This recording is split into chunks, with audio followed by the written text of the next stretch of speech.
Do you know about hazardous area classification? Hazardous area classification is a safety practice used to identify and categorize area with flammable substance, guiding the design and maintenance of equipment to prevent fires and explosions. The process begins with identifying potential sources of release, such as leaks or spills, where hazardous materials might be present. These areas are then classified into zones.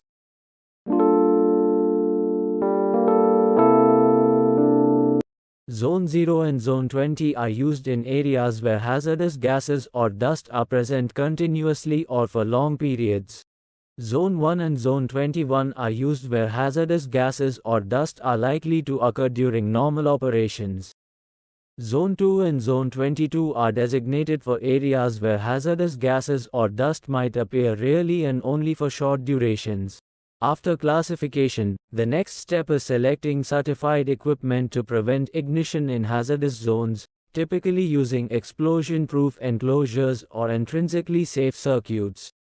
HAC ensures safety, regulatory compliance, and reduce accident risks, requiring regular reviews for changes or new hazard.